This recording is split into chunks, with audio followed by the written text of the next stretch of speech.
It's Bronzebird, formerly known as Brownbird, here with another video. Before I begin, like and subscribe.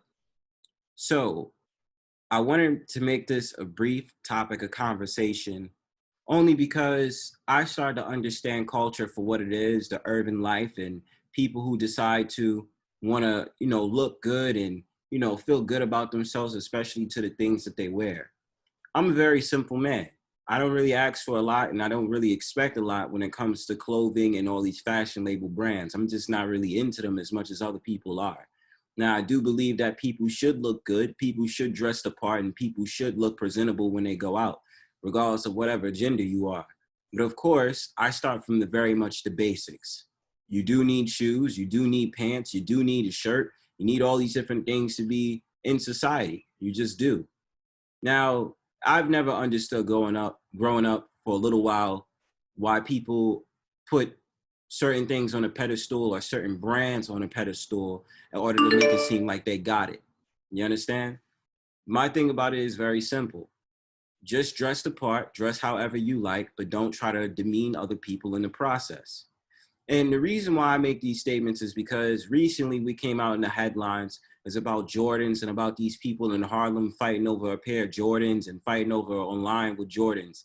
My thing is this isn't new. This is an age-old type of event that always happens. They get these big releases of Jordans in, let's say, Foot Locker and all these different things. People camp out on lines for a couple of days, a couple of hours, all night, whatever have you. And then when the sneakers come out, they bum rush it, or either they decide to get into a fight or cause a conflict about who's online or whatever, and this, that, and the third. Now, I don't blame people who make a hustle off of being a quote unquote hype beast. I understand why they're doing it. They're reselling the sneaker for a different value. And I get it. It takes time to hustle. But if you're just an everyday person and an everyday man that decides to get on a line to wear Jordans, to make it seem like you're the first fit that has a pair of sneakers on your feet, I just view you as a loser. There's nothing special about Jordans that's re-releasing every single time just because they're a different colorway. When the sneakers is about 30 something years old. And a lot of those sneakers is coming from like the 90s.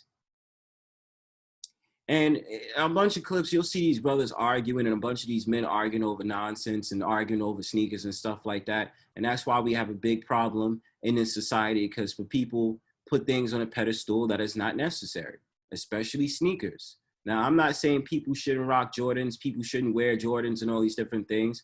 Jordan is a good man that made a name for himself.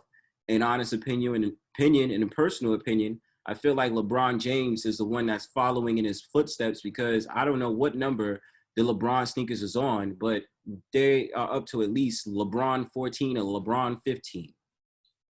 So I can see the resemblance of this whole entire thing that's going on. And I don't get into basketball because I don't watch basketball, but I can understand by the sneakers, he's basically doing the same thing that Jordan did in the 90s. And, I just want to make a couple of points, see a couple of videos of these people fighting online and look like fools over some Jordans, and we're going to be out. So, peep.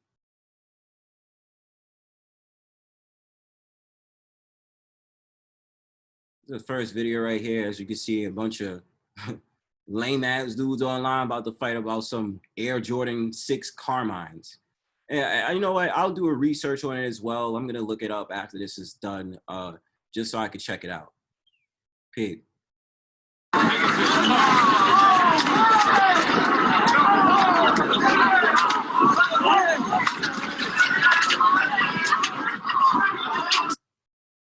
That was a quick clip, but you don't understand that, man. Like, people be doing some crazy shit for some Jordans, man. Now, this video right here is where I just don't understand the mindset, and I'm not surprised, because people like this get all overwhelmed and they get all into these battles because they need to have the sneakers first.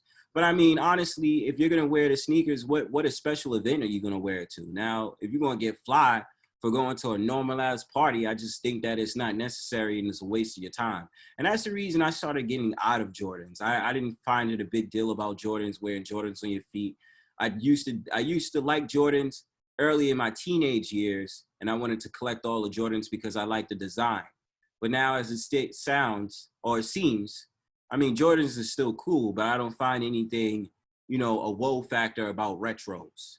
And the new sneakers, I mean, I don't see a lot of people wearing them like that. I see a lot of people just wearing the retros for sports and just to look cool. So check this out. Everybody do what they want. I'm going in first. I don't give a fuck how nobody feels. I'm going in first. That's on blood. Big man. Oh, it's going left. It's going left.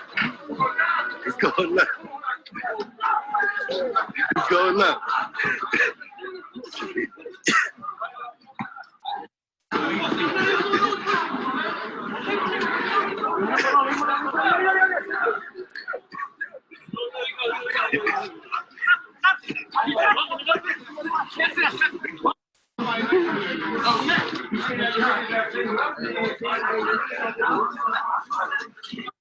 Right, y'all? Sean, please. Oh, Sean, come sit right here. Why you on the phone?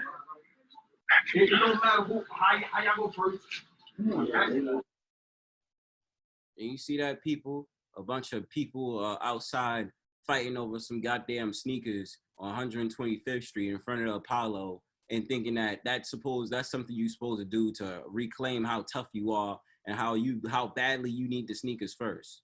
But the sneakers ain't even going nowhere. If they out of stock, then they out of stock. What's the big deal? And I just want to make one more claim. One more claim. You know, I seen this video and it's inspired me to make this video a little bit when I seen this man, because we all been through it. You have certain people out there that trying to put their kids in Jordans and all these different things to make them look good. Not make the kid look good, but make them look good and make it seem as if they're the freshest one in the classroom. And other the kids that decide to get shoes, the parents that decide to get shoes for them from Walmart or all these different places or Payless back in the day, you know, they make fun of them. They say, "Oh, look at you, Jordan. You're poor. You ain't got no money. Your kid is spending. Your kid got the Spider-Man sneakers on. Look at them. Look, you can't even buy your kid a pair of Jordans, but I can." We all remember these stories. We all do. And it's just sad and pathetic, man. Check this out. Hey, my baby don't know who Ralph Lauren. He don't know no Michael Jordan. He don't know LeBron James. My baby, know who Spider-Man is. And, hey, he gets more happier for these than any pair of Jordans. He ain't never seen Michael Jordan dunk a ball, but he's seen Spider-Man save a whole town on TV. He gonna be way more excited for these. All you parents out there, when you out there buying your kids shoes, think about that. You buying it for yourself. No, my son likes Spider-Man, so I'm gonna get my son $8 Spider-Man shoes at Walmart. Thank you. And that's why I liked what that brother just said. And I'm gonna say this last thing to that as well. I definitely do agree with the opinion. You have to give the kids what they want, okay? Like, if they're into Spider-Man, give them things that's gonna make them appreciate liking Spider-Man. So when they go to school, they have a better time learning or want to be more in tune into learning because they're more inspired based on the fact that their father and their mother actually thought about stuff that interests them. Now, there's probably kids that's 3-4 years old that, not even probably, for sure has never met Jordan a day in their life. Don't know who Jordan is, don't know what the sneakers are. Now, the kids may think that the sneakers look nice, but at the end of the day, they don't know who Jordan is. So we're merely bringing up kids who get into this whole entire culture based on their selfish and narcissistic parents and think that by buying Jordans and putting it on their children's feet, that's the flyest they have to be. Now, I'm not arguing you can't get your child some nice things or expensive things. Absolutely not. I'm not going to say that you shouldn't or you can't. But to use it against other people or to do it for your self-interest says a lot about you and not about your child. And it's just lackluster. It's whack. It's stuff that's over and done with. It's old. So now what we're going to get into, because I was just curious and I just really wanted to check out what exactly is the cost that it takes to make at least Jordans. They say here the Air Jordan 1 retros, which is very popular. I just wanted to look at the price range for how much it takes to make it. And my theories is true that they go ahead and outsource the company. Nike outsources their company to other places around the world in order to let these people survive on low wages and build these sneakers from scratch for low amounts of dollars. And of course, they outsource this because they can pay cheap. How much does it really cost to make an Air Jordan 1 retro sneaker? And look at this, already tells you. Materials cost up to $10, $10.75. Labor is $2.43. Overhead is $2.10.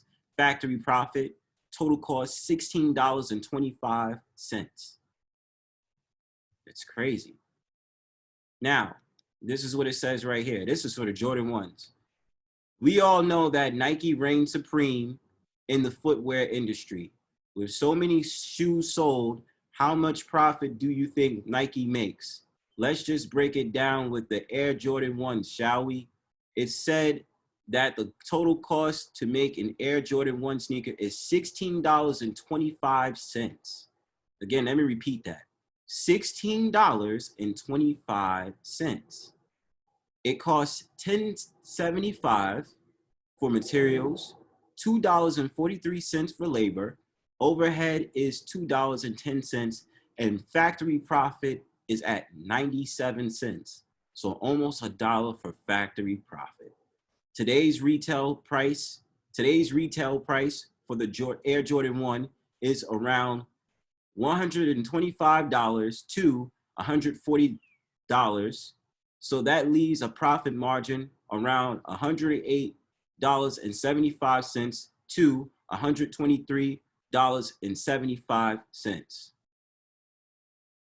which I wasn't wrong about. And then of course we have to factor in all the shipping costs and all these different things it takes to ship between the factories and the actual warehouses and all these different things. I'm pretty sure of it, but it's cheap to make a sneaker that's of high brand, and it's not really expensive, but it's just the fact of the matter, it's still over $100. And I'll admit it, I'm a cheap man. I don't give a damn. I don't really believe in spending a lot of sneakers for that amount of money. It doesn't matter if I was rich or not, but I don't really believe in spending money on shoes that's past, even if I wanted to be really expensive, probably $200. Just not my thing. But, you know, to each his own. But I'm not going to do it on a daily. Other people do it on a daily, and I'm just like, hey, that's you, man. So this is another article right here. This is the last article, and then I'm going to look up the Air Jordan 6 Carmines that came out recently that a lot of people went over. That, you know, a lot of people went wow over. So this is what it says right here to back up my claim more. How much does it cost to produce a pair of Air Jordan? Well, I don't know. I forgot how to pronounce that, but I'm pretty sure what the number is, but it's not giving me the just Air Jordans. I guess they have different prices for different numbers of the Air Jordans. So how much does it really cost Nike to make a flash pair of Air Jordans, whatever number that is? Nike must be making big bucks on every pair of shoes they make, right? Why does it cost $185 to buy a basketball shoe? What is the real cost to make a pair of these high-end sneakers? Cost to make Air Jordans. I don't have any inside information from the Nike costing department, and I don't know anybody from the inside the factory that can pass off secret information. So this isn't an exact science, but from working backward and using my many years of shoemaking experience, we can get a pretty good idea of what Nike truly pays for a pair of shoes like this, which is fine, as long as you can give me some type of statistic and numbering. Let's start with the US retail price of $185. The shoe store buys the shoe from Nike in bulk at the wholesale price, which is about 50% off retail. Thus, the wholesale price is around $90 to $92.50. If this is a big retailer, maybe they got a 3 to 5% discount or free freight to their shoes, because we are talking about Nike Air Jordans. Maybe Nike doesn't need to give any discounts to retailers, which they probably won't. I'm pretty sure of it. To the same point, the retailer may be looking for a better profit margin because this shoe is in such high demand and know they can sell at an inflated price. There it is, wham. The retail store just took 50% of the Air Jordan price right off the top. Why does the retail store get to make all that profit? Remember, the store must pay their employees, rent the store space, pay to keep the lights on, and they may have they may have to borrow the money to buy the shoes from Nike. So the shoe collects 50%, but has lots of expenses to cover. While the Air Jordan will sell out fast, the store will still have other stores they need to sell at a discount. How much money does Nike get? So, how much money does Nike get? Remember, Nike does not actually own the shoe factory. Of all the major shoe brands, only New Balance owns a shoe factory. Wow. And New Balance is really a running shoe. That is really crazy to me. A lot of people don't really wear New Balance for style. They don't. Not a lot of people do. There's certain brands that New Balance has that they wear for style. But let me continue. So what did Nike pay the factory for the $185 shoe? They paid roughly $25 per pair. How can Nike sell a $25 shoe for $92.50? Once Nike buys the Air Jordan from the factory in China, they need to ship it. Nike ships most of its shoes by ocean freight from China, Vietnam, and Indonesia to the USA. The top 3 countries I usually see on tags when it comes to making material, that and Mexico. I usually see Mexico on there, and a couple of other countries, of course, but you know, stick around with the whole entire thing about outsourcing. An ocean container can cost $4,000 to ship and will hold around 3,000 pairs of high-top shoes. Shipping plus other fees can cost about $1.50 per pair. Once the Air Jordan arrives in the USA, it must be legally imported. In the case of a textile and leather sneaker, the US government requires an import duty of 20% of the FOB price, so add $5 to the cost.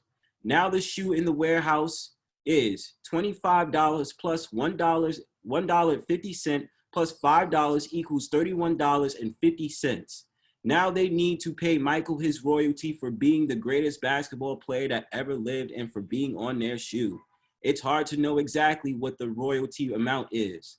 The Jordan brand is selling about $2.6 billion of product, and Michael is paid about $100 million. And I think his wife has a cut of the deal as well. That was signed up in their agreement. I think she divorced him, but she still was able to get some type of deal out of every shoe that he makes, some type of cut out the deal. His first wife, I believe. To keep it simple, we can figure he gets 5% of the wholesale price, maybe $4.63 per pair, maybe more. So to make the Air Jordan, ship it, and pay Michael, that the total comes to about $41.30. The $92 50% wholesale price minus $41.30 leaves Nike a profit of $51.20, or about 55%. This is pretty standard for shoes. Fashion shoes may be more, discount shoes a bit less. Of course, from their $51.20, Nike brand has to pay the designers, product managers, developers, sales managers, marketing managers, administrators, floor sweepers, advertisers, quality control staff, athletes, etc. And that's about it, people.